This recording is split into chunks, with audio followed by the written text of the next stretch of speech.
Hi, welcome to day 299 of the Bible 365 challenge. I'm reading from Daniel chapter 11, chapter 12, and James chapter 5. So, Daniel chapter 11. In the first year of Darius the Mede, I took my stand to support and protect him, the king of the south and the north. Now then, I tell you the truth. 3 more kings will arise in Persia, and then a fourth, who will be far richer than all the others. When he has gained power by his wealth, he will stir up everyone against the kingdom of Greece. Then a mighty king will arise, who will rule with great power and do as he pleases. After he has arisen, his empire will be broken up and parceled out toward the 4 winds of heaven.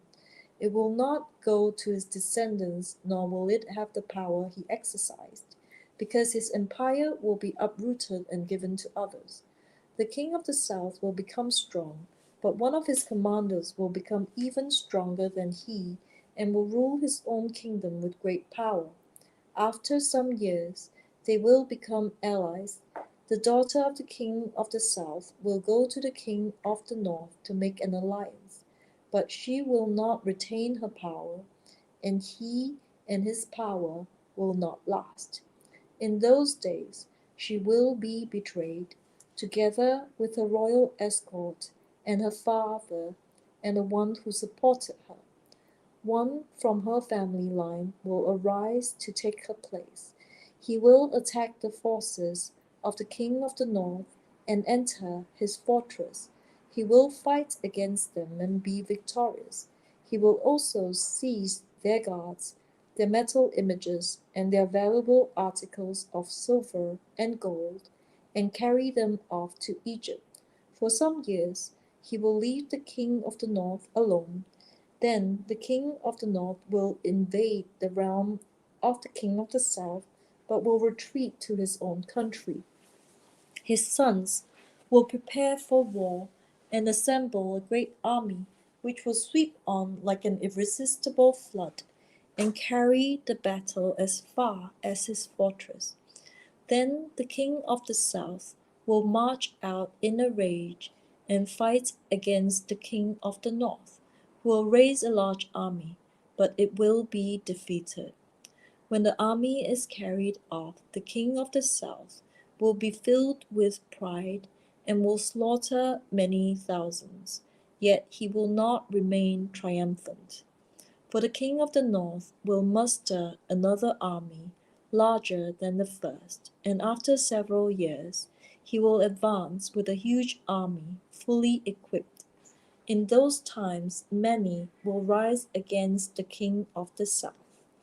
Those who are violent among your own people will rebel in fulfillment of the vision, but without success. Then the king of the north will come and build up siege rams and will capture a fortified city. The forces of the south will be powerless to resist. Even their best troops will not have the strength to stand. The invader will do as he pleases.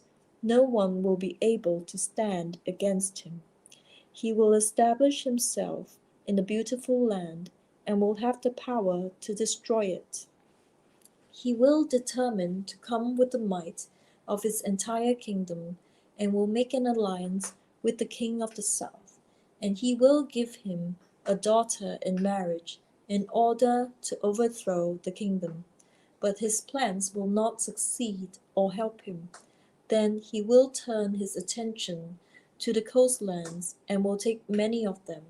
But the commander will put an end to his insolence and will turn his insolence back on him. After this, he will turn back toward the fortresses of his own country, but will stumble and fall to be seen no more. His successor will send out a tax collector to maintain the royal splendor. In a few years, however, he will be destroyed, yet not in an anger or in battle. He will be succeeded by a contemptible person who has not been given the honor of royalty.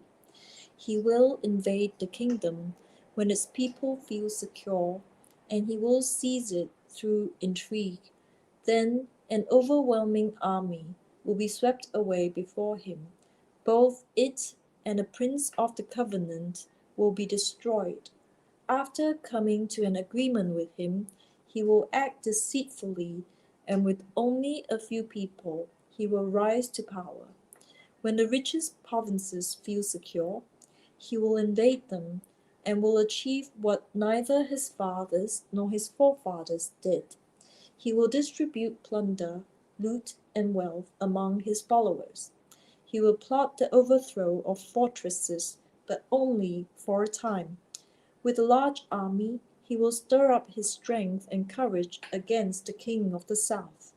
The king of the south will wage war with a large and very powerful army, but he will not be able to stand because of the plots devised against him.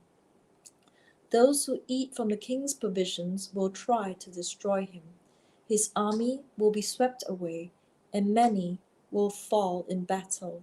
The two kings, with their hearts bent on evil, will sit on at the same table and lie to each other, but to no avail, because an end will still come at the appointed time. The king of the north will return to his own country with great wealth, but his heart will be set against the Holy Covenant. He will take action against it and then return to his own country. At the appointed time he will invade the south again, but this time the outcome will be different from what it was before. Ships of the western coastlands will oppose him, and he will lose heart. Then he will turn back and vent his fury against the Holy Covenant. He will return and show favor to those who forsake the Holy Covenant. His armed forces will rise up to desecrate the temple fortress and will abolish the daily sacrifice. Then they will set up the abomination that causes desolation. With flattery he will corrupt those who have violated the covenant, but the people who know their God will firmly resist him. Those who are wise will instruct many, though for a time they will fall by the sword, or be burned, or captured, or plundered. When they fall, they will receive a little help, and many who are not sincere will join them. Some of the wise will stumble, so that they may be refined, purified, and made spotless until the time of the end, for it will still come to the appointed time. The king who exalts himself. The king will do as he pleases. He will exalt and magnify himself above every god, and will say unheard of things against the God of gods. He will be successful until the time of wrath is completed, for what has been determined must take place. He will show no regard for the gods of his ancestors, or for the one desired by women, nor will he regard any god, but exalt himself above them all.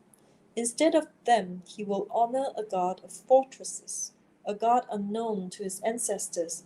He will honor with silver and gold, with precious stones and costly gifts. He will attack the mightiest fortresses with the help of a foreign god, and will greatly honor those who acknowledge him. He will make them rulers over many people, and distribute the land at a price. At the time of the end of the king of the south will engage him in battle, and the king of the north will storm out against him with chariots and cavalry and a great fleet of ships. He will invade many countries and sweep through them like a flood. He will also invade the beautiful land. Many countries will fall, but Edom, Moab, and the leaders of Ammon will be delivered from his hand. He will extend his power over many countries. Egypt will not escape. He will gain control of the treasures of gold and silver and all the riches of Egypt, and the Libyans and Cushites in submission. But reports from the east and the north will alarm him, and he will set out in a great rage to destroy and annihilate many. He will pitch his royal tents between the seas at the beautiful holy mountain. yet he will come to his end and no one will help him. Daniel chapter 12. The End Times. At that time Michael, the great prince, who protects your people, will arise. There will be a time of distress, such as has not happened from the beginning of nations until then. But at that time your people, every one whose name is found written in the book, will be delivered. Multitudes who sleep in the dust of the earth will awake, some to everlasting life, others to shame and everlasting contempt. Those who are wise will shine like the brightness of the heavens, and those who lead many to righteousness like the stars forever and ever. But you, Daniel, roll up and seal the words of the scroll until the time of the end. Many will go there and there to increase knowledge. Then I, Daniel, looked, and there before me stood two others, one of this bank of the river, and one on the opposite bank.